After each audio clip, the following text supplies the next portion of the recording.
there, moms, dads. I'm Mufu and you're watching Music with Mufu. In today's video, we're going to talk about 5 ways to find a music tutor. Number 1, ask.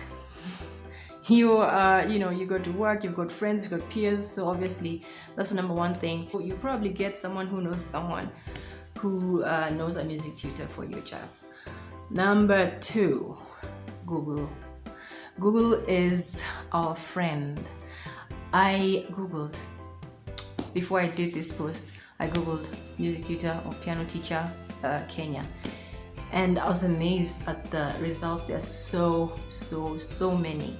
So I know you you have this whole lot of options to choose from, but then of course you're going to look at convenience, price, and so on. So you can also Google. So that's number 2. Number 3, I think number 3 would really get you close to the teacher that you want, and this is by attending concerts. There are concerts in church. Sometimes there are concerts at specific venues like the Ocean Auditorium. Okay, I'm not going to mention the other places, but basically there are concerts. The Nairobi Music Society has got concerts a number of times in the year. Nairobi Orchestra has concerts going on a number of times of the year, and so you can find out from the host or the organizer of the event if they would know of, say, a piano teacher or a violin teacher and so on, and that can get you very close to the person that you would like, to take your child for music lessons. So yeah, attending concerts is big. Number 4, church. In church, there is always like a worship band that comes for rehearsals. If not every day, they're there every Saturday. And these are people who are some of them are taking music lessons, some of them are music tutors and teachers.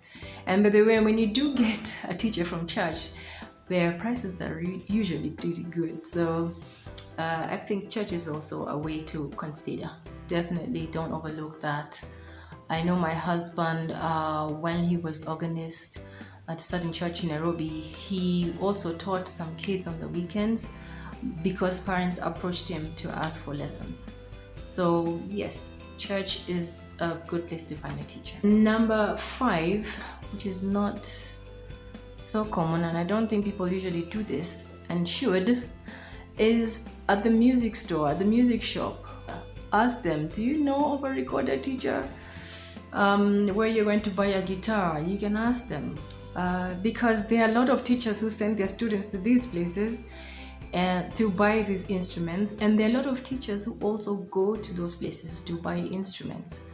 So yeah, do ask when you go to a music shop or music store. Another way that we used to do a long time ago was at the shopping malls, where there are notice boards. The teachers who used to post to advertise themselves. I don't know if that's still being done, but that's definitely a way you can try. Alright, here's a bonus, guys, and you might as well throw away number 1, 2, 3, 4, and 5. Basically all the tips that I just gave you on how to find a music tutor, because this bonus is it. We're now stuck indoors. We have to stay within, there's this social distancing, so it's kind of impossible really to have a live music lesson without sort of compromising your health. So now we have to look at Skype lessons, Zoom lessons, and things like that. So then how do you find a Zoom teacher or a Skype teacher? This is what I suggest. You go to YouTube, you start searching pianist, cellist, violinist, flautist, or whatever, and then you will start to see the recommended videos that start to pop up are of other instrumentalists, and then there'll be teachers amongst those videos, and those teachers usually give Skype lessons and Zoom lessons.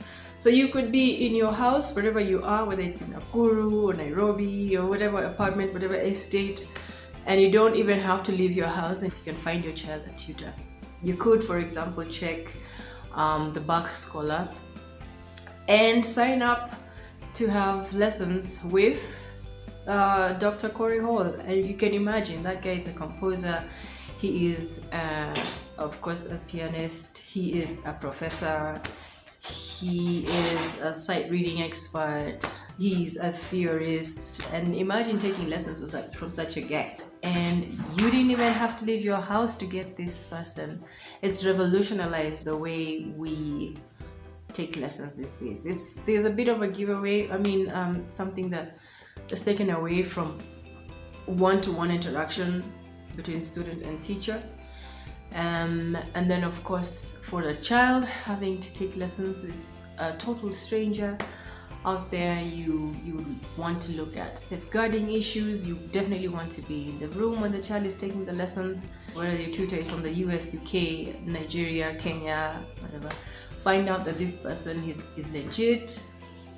You could definitely do a search online. If that person has videos, then there could be other material online about this person that could show credibility, you see.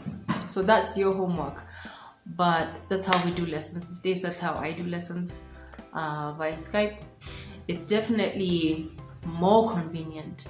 If you think about taking lessons in Nairobi today, well, if there was no corona situation, then you would have to drive to the place wherever the lessons are being taken.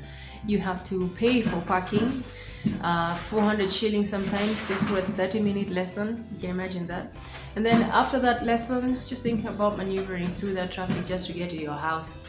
So your whole morning is finished just because you were trying to get your child to go for music lessons somewhere. So, and then that can be a deterrent. You might feel like, okay, I didn't really sign up for this. And then you feel like you need to cancel your lessons. But now you can do it online. You don't have to get out of your house, not a step. You can just sit on your couch and watch your child taking music lessons via the computer. Yeah, so that's it. That's how you can find your music tutor. It's really pretty simple. I hope you can find more tips from my other videos, but for now it is bye-bye.